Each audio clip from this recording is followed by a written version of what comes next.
Inilah Injil suci menurut Markus. Pada suatu hari, serombongan orang Farisi dan beberapa ahli Taurat dari Yerusalem datang menemui Yesus.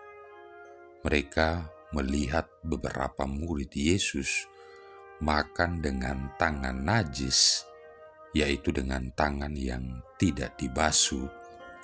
Sebab orang-orang Farisi seperti orang-orang Yahudi lainnya, tidak makan tanpa membasuh tangan lebih dulu karena mereka berpegang pada adat istiadat nenek moyang. Dan kalau pulang dari pasar, mereka juga tidak makan kalau tidak lebih dahulu membersihkan dirinya. Banyak warisan lain lagi yang mereka pegang, umpamanya hal mencuci cawan, kendi, dan perkakas tembaga. Karena itu orang-orang Farisi dan ahli-ahli Taurat itu bertanya kepada Yesus, "Mengapa murid-muridmu tidak mematuhi adat istiadat nenek moyang kita? Mengapa mereka makan dengan tangan najis?" Jawab Yesus kepada mereka, "Benarlah nubuat Yesaya tentang kamu, hai orang-orang munafik. Sebab ada tertulis, bangsa ini memuliakan aku dengan bibirnya, padahal hatinya jauh daripadaku. Percuma mereka beribadat kepadaku, sebab ajaran yang mereka ajarkan ialah perintah manusia. Perintah Allah kamu abaikan untuk berpegang pada adat istiadat manusia." Yesus berkata kepada mereka, "Sungguh pandai kamu mengesampingkan perintah Allah supaya kamu dapat memelihara adat istiadatmu sendiri. Karena Musa telah berkata, hormatilah ayahmu dan ibumu, dan siapa yang mengutuki ayahnya atau ibunya harus mati. Tetapi kamu berkata, kalau seorang berkata kepada bapa atau ibunya, apa yang ada padaku yang dapat digunakan untuk pemeliharaanmu sudah digunakan untuk kurban, yaitu persembahan kepada Allah, maka kamu membiarkan dia untuk tidak lagi berbuat sesuatu pun bagi bapa atau ibunya. Dengan demikian, sabda Allah kamu nyatakan tidak berlaku demi adat istiadat yang kamu ikuti itu, dan banyak hal lain seperti yang kamu lakukan."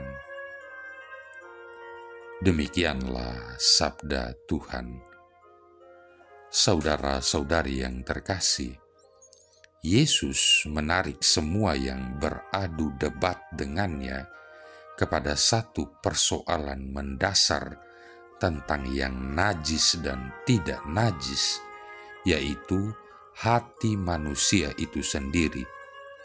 Jawabnya kepada mereka, "Benarlah nubuat Yesaya tentang kamu, hai orang-orang munafik. Sebab ada tertulis, bangsa ini memuliakan aku dengan bibirnya, padahal hatinya jauh daripadaku."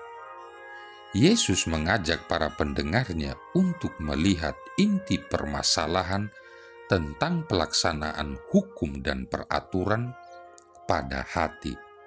Karena hati sesungguhnya adalah sumber kemurnian ataupun sumber ketidakmurnian dari tindakan manusia. Dalam hati manusia tersembunyi banyak pikiran negatif, intensi tak murni, dan bahkan keputusan-keputusan yang nakal dan merugikan sesama. Dan hati itulah yang perlu dirawat, dibersihkan, dan dijernihkan supaya dia bisa menjadi sumber yang mencintai dengan tulus. Jadi semuanya bermula dari hati. Sebuah ajakan buat kita semua untuk bermawas diri.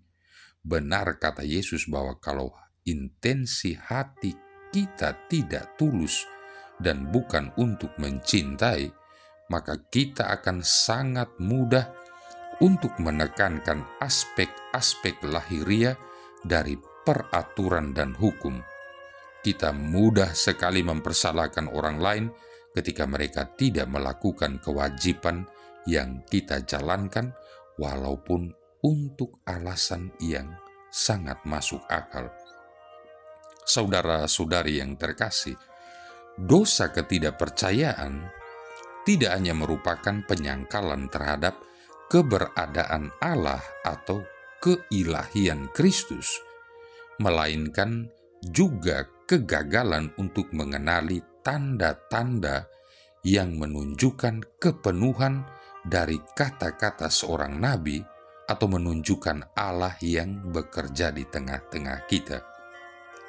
Orang-orang Farisi berupaya untuk setia kepada Allah perjanjian.